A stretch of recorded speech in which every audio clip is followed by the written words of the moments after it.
Welcome to the S.J. Childs Show, where a little bit of knowledge can turn fear into understanding. Enjoy the show. Hello, and welcome to Season 8 of the S.J. Childs Show. Hey, want to give a special shout out to Harry and to Mike Carlson for the Golden Healer Service Dogs. I'll be a new board member, so make sure to go check them out. Also want to give a shout out to Andrew, Rachel, and Armando. Thanks for being great listeners. Take care. Hi, welcome to the S.J. Childs Show. Today I'm really excited to get into this conversation with Tyler. Is it Foley? Did I pronounce it correctly? You got it 100% right. Wonderful. It's real great to meet you, and I'm excited to hear your story, share your, hopes, dreams, all of the things, and just tell us a little bit about yourself. Give us an introduction of what brought you here today. Well, I am a former child actor, a father, a husband, a son, seeker of warm beaches, lover of fine chocolate, #1 best-selling author of The Power to Speak Naked, and public speaker and author, and generally just a lover of life. So I was excited to be asked onto the show today. Thank you so much. And, it's really great because oftentimes we connect with people and we don't even realize how much we have in common. And humans, right? They're so diverse, so complex, yet we have so much in common in just, I'm an author and obviously love doing speaking and podcasting. And so those kinds of things sometimes bring us together in that like-minded space, right? And it's really great to connect and meet other people. Tell us what got you started on this journey of deciding kind of what direction you were going to go in. Well, I have never had a compass that pointed straight north. Mine has always been very much at the pole, and so it's constantly spinning. It doesn't know which way is north because I'm usually standing on it. and it really has been that way for most of my life. I know even starting out in theater at 6 was kind of a thing that was just supposed to be. Like there was no nudge. I was already there, and it just evolved. I didn't have to do anything. It came to me. Yeah. And I found over most of my life, I equate it to a river. If you can either go with the flow or you can go against the flow. But if you're trying to travel up current, you're exhausting a whole bunch of energy to really stay stationary. And what I found is that anytime that I've been able to just let myself go and let the river course guide me, I've always ended up on some safe shore where I was supposed to be, and the current just kind of takes me there. And so, from acting to, and from a child star to a working actor as an adult, a young adult, but adult, was a seamless transition, including going to a fine arts high school, and didn't really matter the obstacle that came because I had a really solid understanding of who I was from a very early age. There was no push or deviation from it. And so when I did become very bored and complacent with the craft, I'd been doing it when I retired, in quotes, from acting at 25. I've been doing it for 20 years. And so at that point, it was just, what else is out there? And I got to explore some other things and just, really follow my heart in each moment and say, what do I want to be? What's true to me? And each one of those things has led step by step by step to me now being able to really go back to my performance roots and use that to not only be a very good and sought after public speaker, but then to show other people how to do that as well. Yeah, so important too, especially when we come natural to some types of skills and talents and the ease that comes to us. And sometimes other people struggle, and to be able to kind of share that experience with them to help guide them on that path and be that advocate for them. Such an important part of being, just a mentor, basically, that someone you look up to. So it's really sounds like, you said at an early age, 5 and 6. So was that something your parents, had experience with and wanted you to get into? Like, how did it all, like, where did they get the opportunity? So it's funny that you ask. When my father was an educator and a teacher, and very, very well respected in my hometown. And everybody knew Clay. He was he was in the active 2030. He was a leader within the community, and he was one of those people who was naturally flamboyant and just very sure and confident, which is funny because I come from a very long line of very short men. So my father was like 5'4". My grandfather was about 5'4", 5'5". My uncle, I think, is 5'7". I am the tallest in my family on my side at 5'8". So it's like, I think we come by this vibrato a Yeah. little bit just to kind of step into a space and take control of it, because physically we Make sure definitely we're don't seen. dominate it. so Yeah. so we need the personality to be big, because I love yeah, that. the body is not. And so I think because I had a whole bunch of teachers who naturally had an affinity to wanting to see me succeed, when I entered into the first grade, my first grade teacher, Mrs. Nielsen, um, kind of put a lot on me without putting a lot of pressure on me. She was always trying to find ways to encourage me. And one of the things that she did was make me the lead of the Christmas pageant. So I got to play Joseph in the Christmas pageant when we did the nativity. And then my best friend Lisa got to be Mary. And Mm. it was the first time that I got to be on stage in a public environment, because even growing up, I 2, 3 years old, I was always that kid who wanted to do the magic show or do the puppet show or some kind of show when the relatives were over, right? So like Easter and Christmas was like showcase time. And what can I do? Can I I read a love story? Can that. I do, right? And it was just, I was always into performance. And so when Miss Nielsen gave me that opportunity, I, to this day, I still remember the feeling of joy being on stage and making an audience laugh, the warmth that you feel when you get a standing ovation. Like I got to experience all that at a young age. It became very addictive. Yeah. And what was interesting is literally almost exactly to the day, 2 months later, um, I have very vivid memories from that first grade time period. The first, both of them, my most vivid memories are auditory. So the first one being that sound of applause. My next most vivid memory 2 months later is the sound my mom made when police officer and our family physician came to the back door to say that my father was never coming home because he'd been involved in a single vehicle motor vehicle accident. And that noise that my mom made was just guttural and animalistic. It was the most terrifying, spine tingling thing I've ever heard in my life. And I never want to hear it again. And so what's interesting is between those two moments that literally happened almost exactly 2 months apart, I have found a sound that I've been chasing and a feeling that I've been chasing my entire life, and a sound that I've been avoiding Mm. and afraid of my entire life. And the combination of the two kind of really guided every choice that I've made, Yeah. mostly because at a very young age, I was very aware of how fragile life is and that you have to go over your hopes and dreams. One of the things that I'm most proud of my father for is that when he did pass, he was pursuing his dream. He always wanted to be a restaurateur.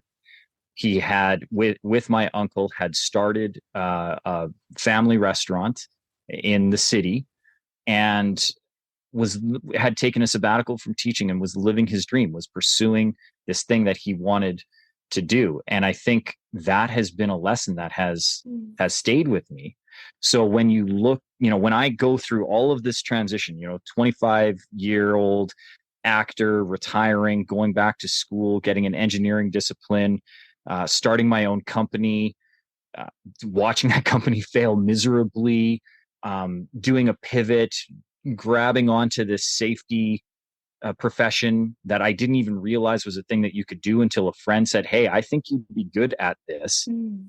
And then, again, following the heart, listening to those strings, right? The life happens for you, not to you. And if you are attuned to what the universe is saying, you tend to get bumped in the right direction. Yeah. And all of these things have just kind of, they've been milestones along the way, little markers that have brought me to where I am today. And I couldn't be more grateful. Oh, beautiful, vulnerable, and thank you. Thank you for sharing that with us. And so sorry, I am an all hearts of the world for all the children in the world. Like if I could wrap my arms around all of them and give them all love and not have anyone hurt, right? But Mm-hmm. sometimes it's in those moments that your purpose and your drive and your passions come out of those things sometimes. And that's such a hard thing to know as a child when you're going through that. But then to be able to look back as an adult and be grateful for those experiences just so shows such a warm, mature, and like just really gracious human being that you are. So, Well, and again, you know, would I do anything to have my father back? Absolutely. I would yeah, love to be able to have just one conversation with him, even, yeah, and just ask him questions. But at the same token, if he hadn't have passed away, I wouldn't have had the village raise me mm, that did. And one of the things too, my mom, my dad being well respected, my mom was very well respected, and kind of a staple within the community as well. And so people rallied around her. My mom is one of the greatest human beings I've ever met in my mm, entire life. And so people naturally wanted to help her and us and the family. And subsequently, I had probably 10 father figures, all mhm, of amazing quality and amazing exemplars in my life who I yeah, could look to and who were there for me at the drop of the hat. And you don't realize just how much of an advantage that is until you look back. Now that I'm a father and I yeah, have a 7-year-old daughter, and I look at, her right now, if either me or my wife were to pass, who would rally and how would she come out? And I'd like to think that we have a beautiful community who would step up as well. But, I don't ever want to miss a moment of her life. And so I can't mhm, imagine just the struggle that my mom went through. yeah, And I can only in my adulthood appreciate it because I don't know how she did it. yeah, And the fact that I don't know how she did it is a testament to just how well she was able to adapt absolutely. and adjust. Because me and my sister never wanted for anything. That's amazing. And what an incredible woman. I really hope that you tell her that I felt all the feels that day. We talked and that she, yeah, just sounds like such an amazing person.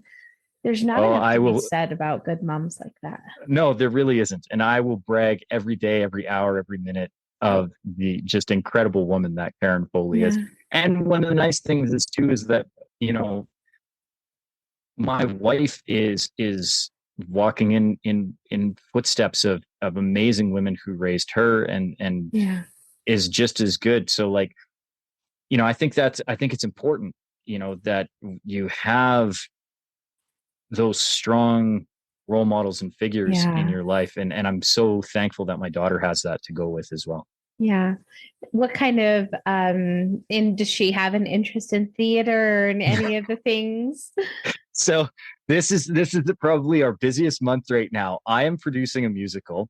My daughter was in 2 shows. She just wrapped the one earlier this week, and now we are into her dress rehearsals. I have to take her as soon as you and I are done. I have to pop down to her school, pick her up, and then pop her out to her theater so that she can get to her dress rehearsal in time and be fed Oh. and have her makeup ready and all the Yeah. rest of the stuff that goes with it. Yeah, no, again, one of my roles after retiring was actually being a talent agent, and I got to work and still have partial Often ownership in the happens, agency. that And coaching. Yeah. well, and that's the thing. I love being the person who connects people together. Ooh, me That too. has always been one of my, there's a joy that comes with it when Yes. because you can't always solve everybody's problem, Yeah. but you can often help somebody find somebody who can solve Know their problem. somebody. And in Yes. in doing that, you are actually helping solve their I love problem. that. And so having that indirect connection, and I always knew the joy as an actor of hearing you've booked the role. But as an actor, you hear that maybe 1 in 10, 1 in 15, 1 in 20 times Mm, when you're good. you yeah. know? And so one of the joys that I had being an agent was getting to hear that regularly and getting Mm, to be the one to give that call. Hey, you yes. booked the role. Congratulations. I'm really proud of you. And so the agency that I worked with and still have partial involvement in specialized in children actors because I was a child actor. So when I retired, I just went and worked for my agent. I was like, Sylvie, you got a job for me? And she was like, yes, absolutely. Let's do this. And so it allowed me to still have a pulse in the industry without having to be the actor. And so I've seen hundreds and hundreds and hundreds and hundreds of pictures of babies. And I am sorry, parents, but not all your children are cute. I'm gonna be the one to say it. And because I know that when my daughter was born, I was like, she is the most beautiful human I have ever seen in my life. Man, am I biased? Now I get it. And so I literally had to put her in front of my agent and be like, okay, objectively, no, because I'm not objective at this point. Is my child cute? And she's like, oh, she's adorable. Let's get her in. So my daughter's first commercial, she was 11 months old, and she's Oh. been modeling since she was 2. She herself took a hiatus. At 4 years old, she came to me and said, Daddy, I don't like auditioning anymore, because when she was 4 years old, the world shut down and auditions Oh. went from Zoom. they went from being in a room where I would drop her off and the casting director would take her in, and there were all of her other little friends, and she could meet and play and do and read her script, and Daddy couldn't come in. Daddy, you have to stay outside. I'm going to go in with the casting director. Big girl. And yeah, but then, all of a sudden I was the casting director and I was the cameraman, and we were not out somewhere. We were in our basement, and she's like, I don't want to be here anymore. This is not fun for me. And I always said that I never wanted to be a stage parent. One of the beautiful things about the life that my wife and I have been able to build together is that we're doing fairly well. And so, I know parents who are relying on their child to get the role because we need bread and milk, and we are not that. And this is always, for me, it was always a thing that was fun. We never needed, mom didn't, although I'm sure mom did, she never took my money. She never needed my money or never wanted it. It all went into trust for me. When I was 25, I was able to pay for university with my trust because mom was very smart with it. And, it wasn't a big amount of money. It wasn't like I was a movie star. People didn't know my name when I came on the show. But as a working actor who was doing 1 to 2 to 3 shows a year, it adds up, especially over the course of 20 years when you put in compound interest and an accountant who knows how to make that work. So again, shouts out to, all the right Karen. pieces. Yeah, because she knew what she was doing. And so when Kenzie came to us and said, I just don't want to do it anymore, I was like, that's fine. And then, my agent would ping in about every 6 months or so and be like, do you want to do this? And I'd be like, I'll ask. And then Kenzie would be like, is it in person? And I'd be like, no. She said, nope. And then so I finally figured out it was the in-person thing. And so I told our agent, when we get back to in-person auditions, she'd like to do that. Well, sure enough, the very first time she got to go in person, She was so excited for it, she booked the job. Oh, She's like, great. so she went, she got it. And the nice thing is that did pay for school. We were like, cool, Wow. here you go. Fantastic. Yeah. Oh, that's fantastic. I love parents that encourage their kids to follow their passions and their dreams and do what they love. When I was writing children's books, my daughter, was right next to me. She's the illustrator. She's the beautiful illustrator. I couldn't draw a stick figure standing correctly if you paid me to, but she can Yeah. draw, these immaculate things. And just was so early on that I saw that. And so this book right here behind me is actually a book that she illustrated when she was 8 years old and published. So I love that we encourage our kids, give them opportunities, show them like it's okay to take breaks. Adults take breaks too. And it's okay. Yeah. Like, I love that you let her follow those things because there's so many parents out there that, don't give up, don't quit, don't this or don't that. But really, it's about meeting your child and listening and knowing like what they need because they need breaks too. I agree Yeah. with that. And yeah, and it's not that she was quitting. Mm. She was very similar to me, hitting pause because there wasn't a joy or a satisfaction that was going with it. And I mean, I can't fault her for that. And it's funny that you mentioned the art. Like one of the reasons we send her to the school that we do is because they really want a well-rounded student, and students are not just the 3 R's. Which shows a lack of scholastic understanding because it's reading, writing, and arithmetic. No, no, no, no, no, That's no. right, people. That is incorrect. And but they really want to have socially aware students, and it's she's in the 2nd grade, and she has discovery time where she has to go and it's just open. Like, what is the course that was the most interesting to you in the last week, and you get to do some extra study time with that. And like some days it's art for her. Like I've got, just to the side here, I've got 3 paintings of hers, and when people come and they see them, they think my wife did it. My wife is incredibly artistic, but they're actually Kenzie's paintings.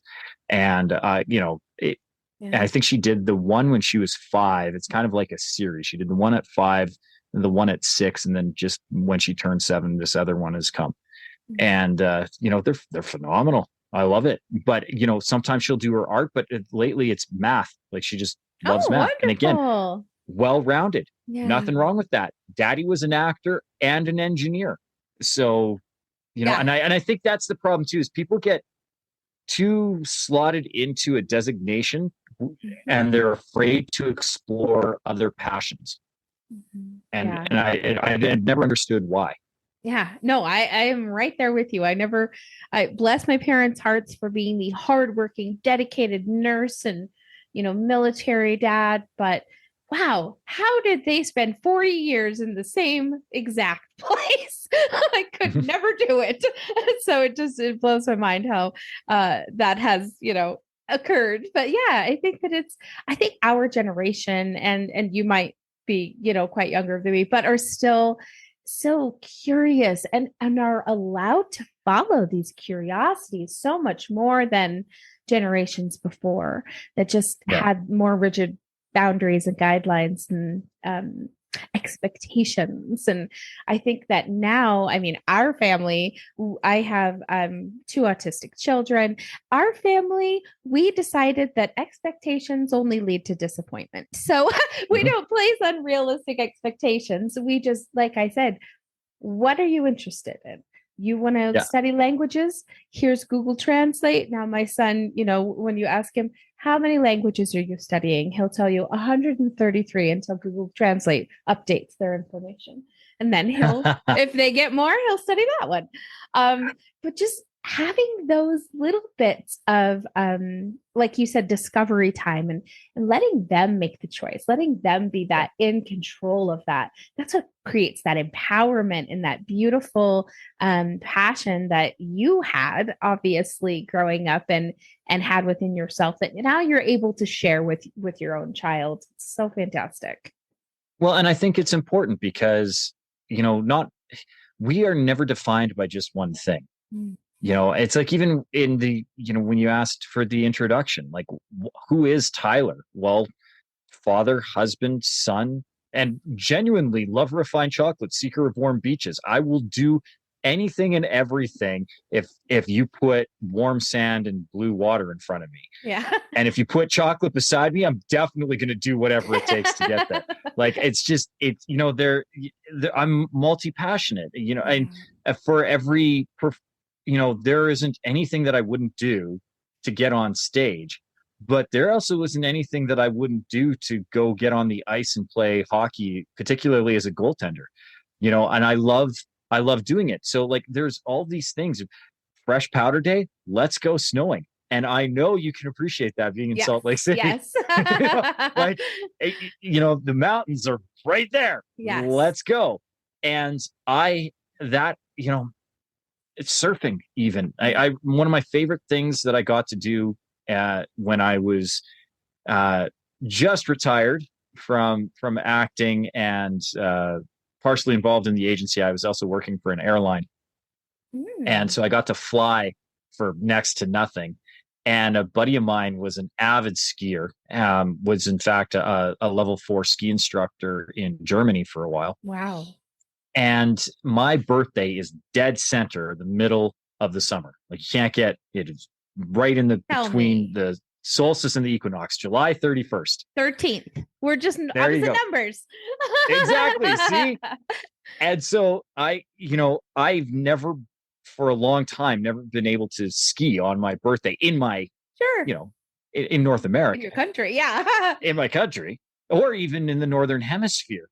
But they have incredible skiing in Chile.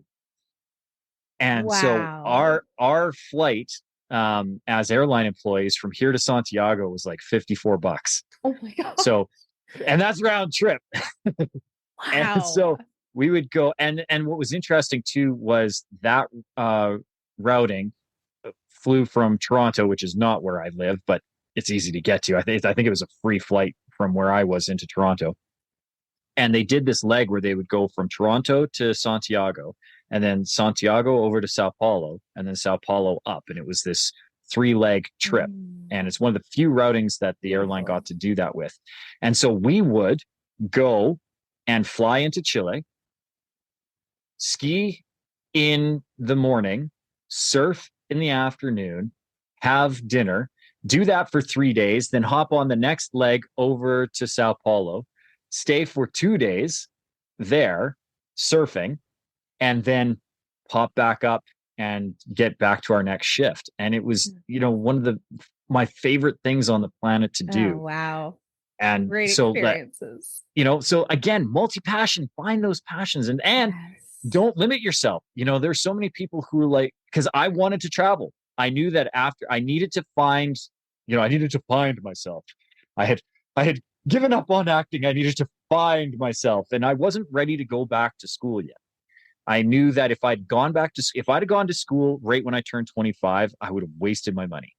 Same as if I'd have gone to school at 18. At 18, I would definitely wasted my money. I don't know that I would have made it out of university, and I would have probably had a pretty good going hangover for most of it. So I needed to get out of really honestly find myself. So one of the beautiful things about working for the airline, I wanted to travel, and I was like, well, how do you make this work? And I was looking at different ways that you can travel on the cheap, and I didn't want to do standby tickets or do courier tickets or stuff like that because there's a little bit too much responsibility. And I was like, well, if I can make money working for an airline and then on my days off fly for free, now I can go anywhere in the world. And I mean, when I had to turn in my passport when I was 30, I actually had to turn it in early because I had so many stamps on all the pages that where was I coming back from? I think I was coming back from Hong Kong, and the border agent told me that I had to get a new passport because they couldn't find a place to stamp. Oh my God. And that is one of my favorite achievements of all the things. It wasn't even a goal that I had. Yeah. It was a goal. It was a goal I didn't know that I wanted until I got it. And I'm like, are you kidding? I needed to get a new passport because I'd traveled so much that they couldn't find a place to stamp. And I still have that passport. I keep it. It's my favorite memento. Oh yeah, I bet. Oh, and so much culture and experiences, and your mind is just so cultivated with so many different just, I mean, colorful. It's so colorful. I could just imagine all of that. I didn't get to do the traveling. My dad was the world traveler, but I remember all the stories of, breakfast in Germany, lunch and the next, and all of the places. And I got some of the, souvenirs, but I Yeah. didn't get to go to the Yeah. place. No, but that is, one of my, and I don't really have any regrets, but one thing I wish I definitely would have done was airline. I agree with that. That's a fantastic idea. Yeah. And Oh, it was, I mean, the first couple of months at the airline were fun. And then the ramp stopped being fun. And luckily I was yeah. able to move inside. Uh, Ironically, I was the inbound baggage agent, which is the fancy way of saying the guy you yell at when we've delayed your luggage. We've delayed Oh. your luggage. It isn't lost. We know where it is. It's not here. It's on its way. It is delayed. And Oh, ironically, that was one of my favorite jobs that I ever had. Um, because you were kind of you were the savior. You yeah. got to be the person who, somebody had a bad day because their luggage didn't show up and they needed it, but you also got to be the person to reunite them with it. Mhm. And it was a really interesting job because it definitely taught me patience, Mm. taught me customer service, taught me analytical skills, problem solving skills. It was one of the greatest jobs that I ever had, even right down to teaching me internal politics, Yeah. like teamwork. All of those things came from Cool. working that job. So I was, again, really, really blessed to get to do that. Yeah. Oh, 100%. That sounds fantastic. When did you decide you were going to be an author and write a book, and how did that look? When my agent told me I had to. Okay then. No, really. Oh, I love So it. interestingly enough, that is my default answer. And my mom, who loves me and listens to all these things, which is one of the reasons why I get to brag about her because I know she'll hear it, right, Karen? Hi, Oh, Karen. love it. Hi, Mom. And so she'd heard me one of these times where I was like, oh, when my agent told me to do it, and legitimately my current published book is because my agent told me that I needed to. But Mom goes, "You've been a published author since you were 10." And I'm like, "What?" And she was like, "Come with me." And so she goes down into the basement, and on her bookshelf is the 1989 anthology for the Foothills School Division. And she pulls it out and she's like, your name, your poem in the anthology. And then she goes over to 1991 and pulls it out. She goes, your name, short story, anthology. And then she goes over to like 90, because I had been doing, language Publishing kind of arts and, stuff. and Yeah. writing, but I didn't publish it. My teachers did. So they would take the Okay. best work of all the students, Yeah. and then those would get submitted into the school division. And then the school division um, did these anthologies of the best work of their students every year and kind of published it. And it was, from 1 to 12 in all of the schools within the school division. I think at the time there was probably 20 schools that were Wow. represented. So, if you had one from each class and say there were two classes per grade over 12 to 20 schools, like it's actually a That's a fairly lot. decent anthology. Yeah. It's pretty thick. And it was fun for me to go back and see some of the names of like other friends and stuff that were in it. But Yeah. I had these works published. So Mom was like, you were a published author So young. it's nothing. You can do it again. Well, and that was the funny thing is when I realized that, because I didn't have a hang up on being an author. Some people have a real mental block when it comes to writing and publishing work. And I never did. I just was lazy. I didn't want to do it. I was like, no, you really couldn't pay me enough to write. What was interesting is I had started to develop a pretty good reputation as a public speaker. And I was getting interest from some larger promoters. And one of the first things they would always ask is, well, does he have a book? Does he have a course? I had a course and there was an offering, but there was no book. There was no like back a room sales, sure pitch kind of thing. And so my agent was like, listen, you've actually missed out on 3 5-figure deals in the last year because you don't have a book. She's like, if you want to go to that next level, you want to make that next step, you need to have a book. And I was like, oh, but I just don't want, like, I'm busy. I don't have time to write. She's like, figure it out, because if you don't, you won't. And so I was struggling with how to do this. And then I'm looking at my course, and as a former actor, I record everything. So I had probably 300 to 400 hours worth of video of me delivering seminars and training. And I can't remember if it was my wife or if it was one of my friends, but somebody was like, well, why don't you just transcribe it? And I went, oh, that's an idea. So what we did was we took all of the video that I had, grabbed the audio from it, transcribed the audio, and then compiled it into the book. And I had an incredible group of editors.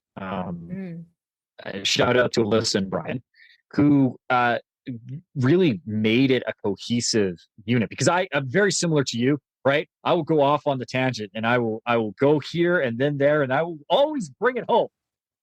But the tangents are very wild and very varied.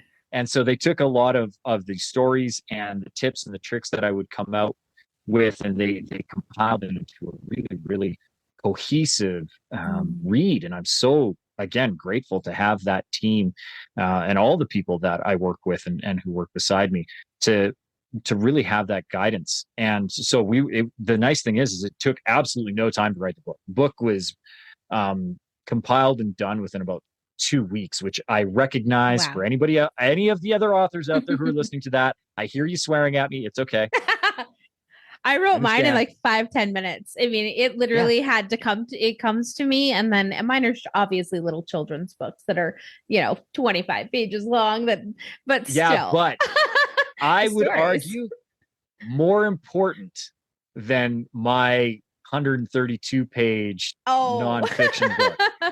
Because I can tell you right now, my 7-year-old is not passionate about reading the book, even though she calls it her book. She says it's her book because it's dedicated to her. So she's like, this is my book, because she's got the dedication. Yes. But it's books like the ones that you write that she brings home every day, that ignites her curiosity, ignites her passions, shows her. I mean, I love that my daughter reads. We read every night. That's great. And we read every night and we sing every night. And she actually got mad because there was a little bit there where we weren't singing. And she's like, why'd you stop singing? And I'm like, because you told me to stop singing. She's like, no, I didn't tell you to stop singing. I told you to stop singing that song. You always sing the same song. You need to sing different songs. I was like, okay, sorry. I thought we were growing out of the singing together. Yeah. And so we're back to singing together. But I think those children's works and the early ones, the 10, 12, 25 pages, I still think of all the books that I read as a child. And it's funny because one of my favorite books growing up was There's a Monster at the End of This Book. And it was a Sesame Street book with Grover on the cover. Well, there's Kenzie, my daughter, has this new book that says, I think it's called Don't Open This Book. And it's basically the same premise. And I was like, genius, because the whole point is the kids are laughing because then they turn the page and it forces them to read and turn the page. And as an adult, I'm like, oh, the psychology of that is genius. But I think those are those critical ones. So I think, and they're the hardest book to write, in my opinion, because I was able to rattle off a list of my knowledge and just compile it and be like, here you go. But to write something that keeps the engagement and thought and entertainment of a 3-year-old, 4-year-old, 5-year-old. Yeah. I can't keep my kids attention for more than 2 minutes. Yeah. So to have a book that Oh, that they go back to, yeah. right? That this is the one that I want to read.